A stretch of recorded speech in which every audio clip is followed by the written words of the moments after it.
Have you ever wondered if there's a better way to output a vector than just using a for loop?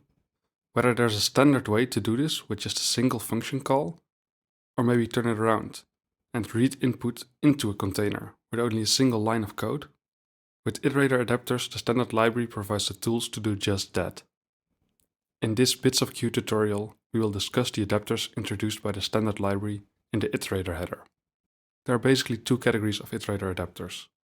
First, there are those who, given a data source like a container or a stream, create an iterator for you to iterate over the data. Secondly, there are adapters that take an iterator and create a new iterator from it that behaves differently from the first one. The adapters from the iterator header cover both these categories, so let's hashtag include the iterator header and get started. We'll first have a look at the stream iterators. Say you need to read a couple of integers from standard input or some other input stream and put them in a vector.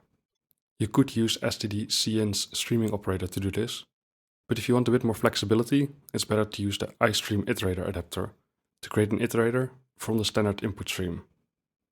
iStreamIterator is a template, so in order to use it, we need to specialize it with the type that we want to read from the stream. In this case, int. Of course, if you want to read from a different input stream, you can just pass that stream to the constructor, like we did with std_cin in this example. In order to iterate using cinit, we also need an end iterator. Luckily, a default constructed iStreamIterator can be used as an end iterator. This allows us to iterate over our standard input using a for loop, just like one might do for a container of integers.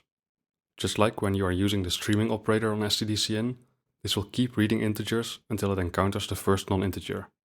Meaning that if you have an input 1, 2, 3, non-int 4, 5, the myInt vector will contain 1, 2, and 3 after executing the snippet of code.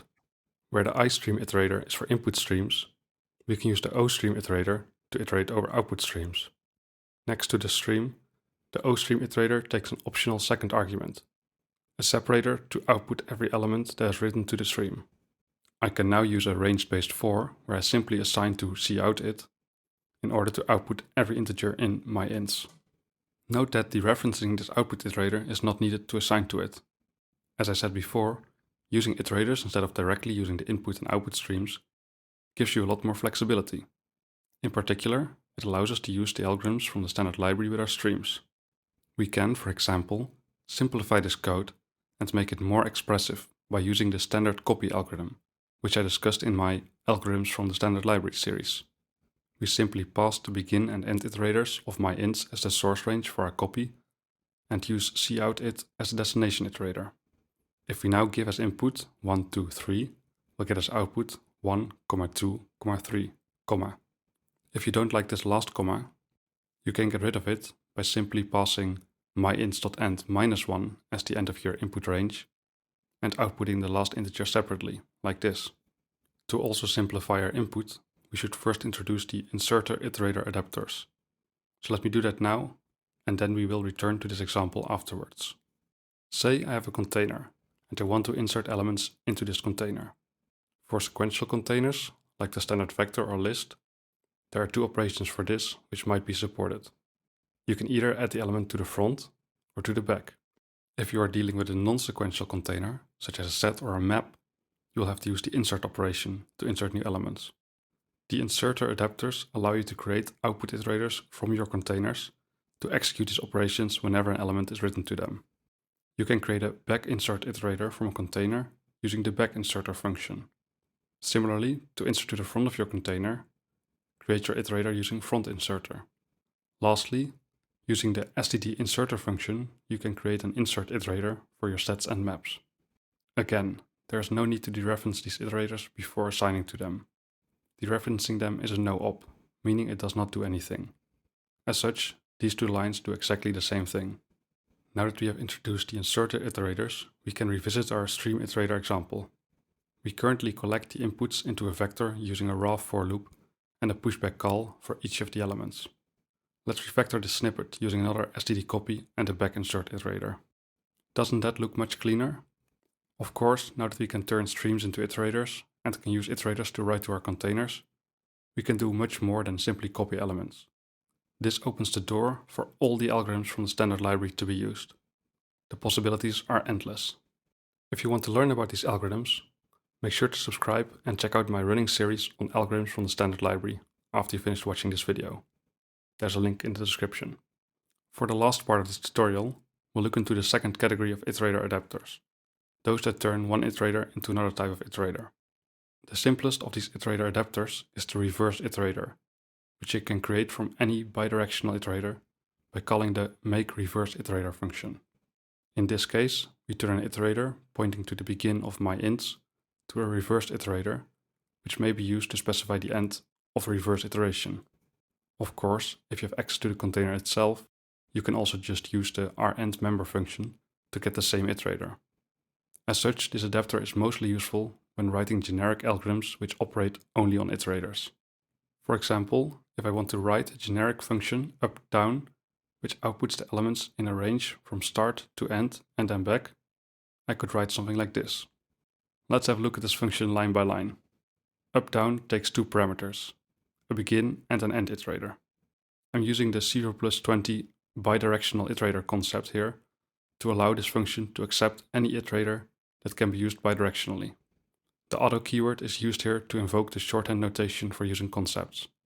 If you're unfamiliar with concepts, I made a video that explains all you need to know about them and will leave a link in the description.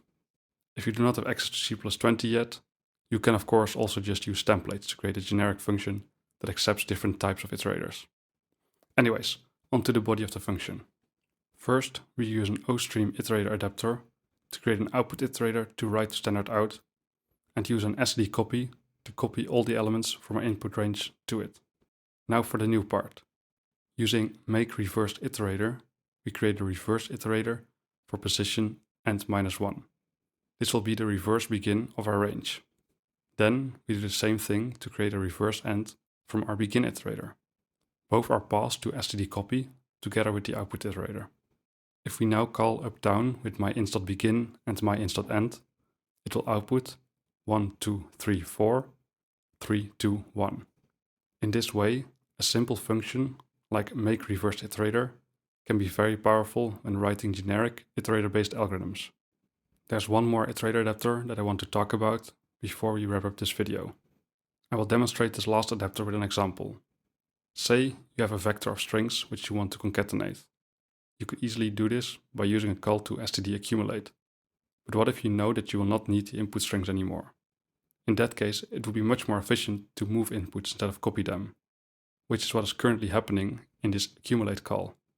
To allow us to move from a normal iterator, we can use the moveIterator adapter. Just like with reverse iterator, there's a nice makeMoveIterator convenience function allowing us to write the code like this. This will move the inputs as they are concatenated, which is much more efficient. We can also verify that the inputs have indeed been moved from by simply outputting them. This gives us 3 empty strings, confirming that indeed they have been moved from. Now there are a few more iterator adapters in the iterator header, which I did not talk about. These include iterators that, in my experience, are not used that much, such as the streambuf iterator and the common iterator, as well as adapters that are mostly used with 0+20 ranges, such as the counted iterator and sentinels. Since ranges is a whole topic on its own, we'll leave that for a future video. I left some links in the description if you already want to dig into these iterator adapters or learn more about the other adapters used in this video. Thanks for watching, and don't forget to subscribe for more. See you next time.